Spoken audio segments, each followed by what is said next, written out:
Gold medal वाली बहू। सपना के पिता एक गरीब किसान थे। माँ पिता खेत में काम करते तो पीछे से सपना गांव के बच्चों के साथ हॉकी खेलती। एक दिन शाम को, सारा दिन खेलती रहती है, ये नहीं कि छोटे भाई को संभाले। माँ पता है, मैंने आज हॉकी में पास के गांव के लड़कों की टीम को हरा दिया। अरे वाह वाह मेरी बेटी, शाबाश। ये ले कर रुपया, जा जाकर टॉफी खा ले। सपना खुशी से पिता के गले लग जाती है और बाहर चली जाती है। अरे तुम इसको बिगाड़ रहे हो, मैं ना इसकी शादी ही करा दूंगी। ऐसा कैसे शादी करा देगी? हाँ, अभी तो उम्र खेलने की है। माँ बड़बड़ करती वहाँ से निकल जाती है। लेकिन शाम को उन लोगों के घर कुछ लोग आते हैं। अरे राम सुखिया, जरा ये तो बतलाओ, सपना के बारे में क्या सोचा है? अरे क्या सोचना है मास्टर जी, पढ़ रही है, जितना पढ़ सकती है पढ़े, फिर शादी करवा देंगे, कोई अच्छा सा गांव का ही लड़का देख लेंगे। अरे तुम तो उसके पिता हो, तुमको कुछ नहीं पता? माँ घबरा जाती है। अरे का मास्टर जी, का पता नहीं, का हो गया? हम तो इनसे पहले ही बोल रहे थे कि लड़की की जात है, संभाल लो। अरे भाभी जी, आप भी ना कभी अच्छा भी सोच लिया करो। अरे सपना क्या खेलती है हॉकी, बड़े से बड़े आदमी भी नहीं जीत पाते हैं उससे। कल गांव में एक टीम आ रही है, लड़कियों की हॉकी खेलने उसे भेज देना, वहाँ शायद कुछ बात बन जाए। अरे ना मास्टर जी, कोई खेल वेल नहीं करवाना हम लोगों को, वो भी शहर के लोगों के साथ तो बिल्कुल भी ना। शहर के लोगों को ना कोई भरोसा नहीं होता मास्टर जी। अरे कैसी बात कर रही हो सपना की माँ, बुरा आदमी तो हर जगह मिल जाएगा, उसके लिए शहर का और गांव का। हाँ मास्टर जी, हम लोग तैयार हैं, कल आ जाएगी सपना वक्त से। माँ के लाख मना करने पर भी पिता सपना को हॉकी टीम के लिए भेज देते हैं। शाम को सपना वापस आती है, लेकिन लट के मुंह से। और क्या हो गया, मार खाई हो का? कौन मारेगा हमें? कोई मार वार खाकर नहीं आए। अरे फिर शकल पर 12 क्यों बजे हैं, बताओगी? देखो माँ, आप समझोगी नहीं, बताकर फायदा क्या है? अरे बिटिया रानी, हम तो समझेंगे ना, हमें ही बता दे। सपना पापा के गले लग जाती है। पापा, मैं ना सिलेक्ट हो गई हूँ भारत की हॉकी टीम में खेलने के लिए। अरे वाह, ये तो बहुत ही खुशी की बात है मेरे बच्चे। फिर मेरी गुड़िया काहे परेशान है? पापा, मुझे दिल्ली जाना पड़ेगा आगे की प्रैक्टिस के लिए। माँ जो सारी बात सुन रही होती है, जोर से चिल्लाती है। एक पैसा नहीं है मेरे पास, समझे? कुछ नहीं दूंगी। शादी के लिए लड़का फाइनल भी कर दिया है, कल्ले का बेटा, वो शादी कर लेगा तुमसे। सपना पिता की ओर देखती है। अरे देख सपना, खेलने दिल्ली जाना है तो सिर्फ इसी शर्त पे कि आकर कल्ले से बेटे से चुपचाप शादी कर लेगी, बोल। अरे ठीक है ना, कल्ले का बेटा तो बहुत ही समझदार है, सरकारी नौकरी है उसकी, मान गया वो तो सपना शादी कर लेगी। सपना भी धीरू, जो कि कल्ले का बेटा था, उसे जानती थी। वो मन ही मन सोचती है कि शादी तो वैसे भी होनी है, लेकिन माँ की ये शर्त मान गई तो जीवन जीने का एक मौका तो जरूर मिलेगा। हाँ, मुझे मंजूर है। हाँ, तो कल मैं उन लोगों को बुला लूं? पिता और सपना दोनों एक दूसरे को देखते हैं। अब माँ ठीक है ना, बुलाने की क्या जरूरत है, वो लोग पसंद कर रहे हैं ना मुझे, वही ठीक है। बस आप तो मेरा दिल्ली का बैग पैक कर दो।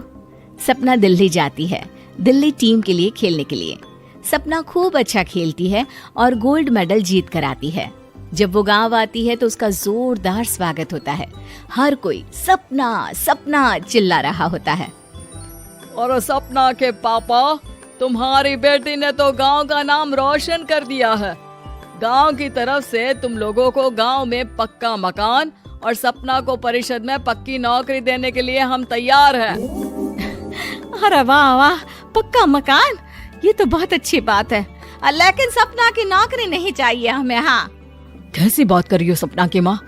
लड़की की नौकरी रहेगी तो अपने पैरों पर खड़ी रहेगी, किसी के आगे झुकने की जरूरत ना पड़ेगी। अरे चुप रहो, हम तो नौकरी ना करते हैं, पर मजाल है कि किसी के आगे झुके हो। ना, हमारी बेटी नौकरी नहीं करेगी। पिता लाख समझाते हैं लेकिन माँ नहीं मानती। और फिर वो दिन भी आ जाता है जब सपना को अपने कहे अनुसार लड़के से शादी भी करनी पड़ती है। ससुराल में। ए बहू, तू रोज रोज सुबह कहाँ जाती है? घर का सारा काम निपटा कर कहाँ भागती है? माँ का घर तो पास ही है, वहीं निकल जाती है क्या? नहीं माँ जी, मैं हॉकी खेलने जाती हूँ, मुझे खेलना पसंद है। खेलना पसंद है?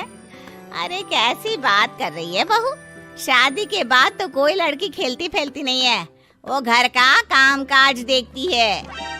सपना कुछ नहीं कहती।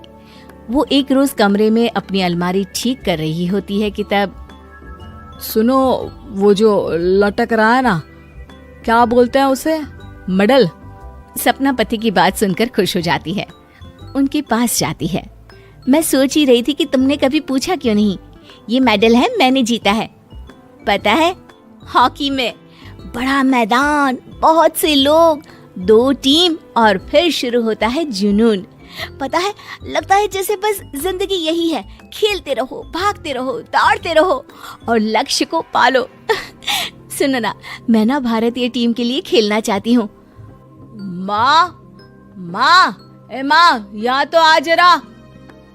सपना हैरान हो जाती है कि ये क्या हो गया, पति अचानक से माँ को क्यों बुला रहा है। हाँ बेटा, क्या हो गया? काहे गला फाड़ रहे हो? माँ, ये सपना क्या कह रही है? अरे बीवी तो बोलती ही रहती है बेटा, लेकिन क्या हो गया, चिल्ला क्यों रहे हो? ऐसा क्या बोल दिया इसने? माँ ये बोल रही है कि इसको खेलना है भारतीय टीम के लिए। सपना डर जाती है। नहीं माँ जी, मैंने कहा कि मैं चाहती हूँ कि वो मैं बोला था ना, शादी के बाद कोई खेलता नहीं, घर का काम काज देखता है, लेकिन फिर भी। नहीं माँ जी, ठीक है, मैं घर का काम देखूंगी, कल से मैं खेलने भी नहीं जाऊंगी, माफ कर दीजिए। सपना पति की तरफ देखती है जो माँ की तरफ देख रहा होता है। उसे गुस्सा तो आता है, लेकिन करती भी तो क्या, सास के सामने कैसे पति की क्लास लगाती। अरे बेटा, अब क्यों घूरे जा रहे हो बहू को? माँ, अभी इस बात का फैसला करके जाना, वरना ये तो तेरे कमरे से जाने के बाद मुझे। अब चुप हो जाइए आप, छोटी सी बात का बतंगड़ मत बनाइए। छोटी सी बात? बहू, ये कोई छोटी बात नहीं है। जो लड़की दिल्ली के लिए गोल्ड मेडल ला सकती है, वो देश के लिए भी तो गोल्ड ला सकती है ना। हम लोगों को किसी चीज की कमी नहीं है बहू, घर का काम तो कोई भी कर लेगा, लेकिन देश का नाम रोशन करने के लिए सपना चाहिए।